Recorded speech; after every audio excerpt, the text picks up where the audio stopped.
국회라는 것은 국민의 민의를 대변하는 곳입니다. 네. 그리고 저는 문희상 의장의 말을 한번 잘 챙겨봐야 될 것 같아요. 문희상 의장이 이렇게 말했습니다. 막 소란이 커지니까 국회라는 곳은 민주주의라는 것은 듣기 싫은 이야기도 듣는 겁니다. 네. 그리고 이게 듣기 싫은 이야기가 굉장히 지금 심각한 문제입니다. 왜냐하면 예.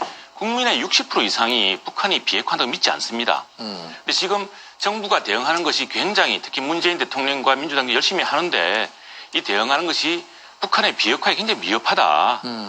그리고 지금 미국의 제재 압력과 또 트럼프 대통령의 파격적인 이 외교로 해서 상당히 북한을 비핵화로 끌어들이는 문턱으로 내려왔는데 예. 지금 이게 중재자가 아니라 우리가 자꾸 북한을 너무 두둔하는 거 아니냐. 예. 이런 이야기를 하는 국민들이 많습니다. 그것이 그 비핵화를 북한의 비핵화 진위를 믿지 않는다.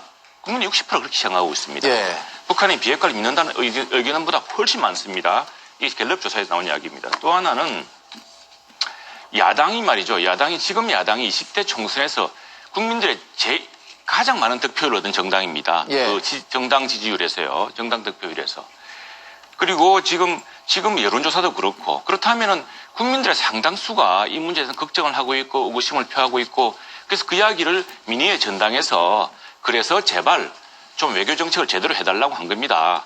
근데 이게 과연 우리 국익이 나쁘냐? 그렇지 않습니다. 지금 북한 역시 지금 최 부상이 뭐라 그랬습니까? 이게 뭐 우리 대통령이 이렇게 노력하고 하는데도 플레이어라 그랬습니다. 네. 근데 이게 상당히 모독적인 거거든요.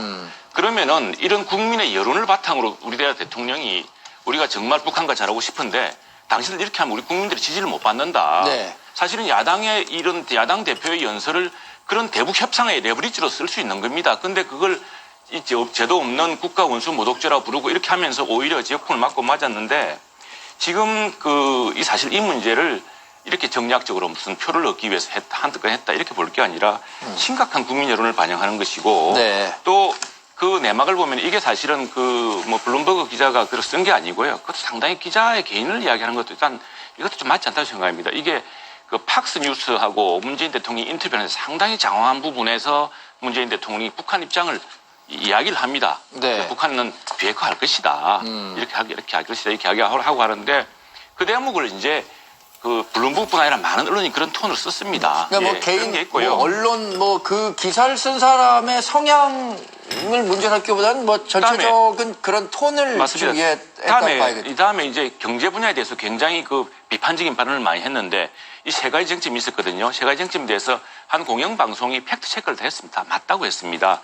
그래서 듣기 싫은 이야기도 들어야 되고 특히 외교 안보 정책에서는 국민들이 우려하는 부분을 들어서 그걸 오히려 대북 협상의 레버리지를 사용하는 그런 지혜를 우리 정부가 보여줘야 됩니다. 네.